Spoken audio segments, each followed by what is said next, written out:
छतरपुर जिले में 66 बावड़ियां है। 52 बावड़ियां की संरचना में सुधार किया गया है और इसमें पानी का इस तरह भी अच्छा है। बुंदेलखंड चंदेलकालीन तालाबों एवं बावड़ियां को पुनः जीवित करने के लिए सरकार ने अच्छी पहल की है, लेकिन बुंदेलखंड का नाम आते ही सूखाग्रस्त इलाका, पलायन और बेरोजगारी जैसी समस्याएं जुड़ी हुई हैं। पानी के संकट से जूझते इस पूरे इलाके को पानीदार बनाने के लिए देश की पहली नदी जोड़ो परियोजना Ken Betwa river link project की आधारशिला प्रधानमंत्री नरेंद्र मोदी द्वारा रखी गई है। चंदेलकालीन तालाबों को पुनर्जीवित करने में मप्र का पंचायत एवं ग्रामीण विकास विभाग, जल संरक्षण पर काम करने वाली सामाजिक संस्थाओं और पब्लिक की मदद से काम करेगी।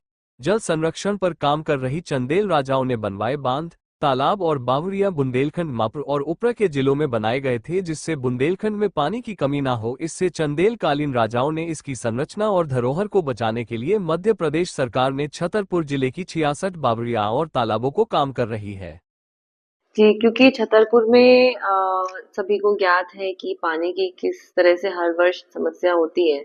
और जब इसमें हमने काम करने की शुरुआत करी और भारत सरकार का भी जल शक्ति अभियान के तहत हमने इसमें ये इनिशिएटिव लिया कि हम सबसे पहले देखें कि हमारे यहाँ पर कितने पुराने स्ट्रक्चर्स बने हुए हैं। तो जब हमने इसमें चिन्हांकन कराना चालू किया स्ट्रक्चर्स का, तो बहुत सारे हमारे चंदेलकालीन, बुंदेलकालीन तालाब और बावड़ियां हमें निकली, पता चली, जो कुछ तो पूर्ण रूप से ध्वस्त हो चुकी थी, जो अभी भी अस्तित्व थी लेकिन उनमें बहुत मरम्मत की आवश्यकता थी। उसी प्रकार से तालाब में भी बहुत हद तक गाद भर चुकी थी, कुछ का पिचिंग खराब हो गई थी, किसी के बैंक्स टूट गए थे, तो बहुत सारी समस्या उसमें हुई।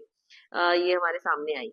तो सबसे पहले हमने जो इसमें काम किया वो इन सबका एक लिस्टिंग कराने का काम किया। हमने एक लिस्ट बनाई जिसमें हमारे चंदेलकालीन, बुंदेलकालीन तालाब का लिस्टिंग करके किसमें क्या आवश्यकता है कार्य की, वो हमने जानकारी यहाँ पर बनाई। साथ ही बावड़ियों के संबंध में हमने देखा कि हमें 66 बावड़ियां हमारे जिले में हैं, जिनमें हमने काम करना शुरू किया। हमने उन्हें फेजेस में लिया और ये देखा कि किसमें क्या कार्य की आवश्यकता है और किस योजना के अंतर्गत हम इनमें काम कर सकते हैं। उसके उपरांत हमने काम करना शुरू किया।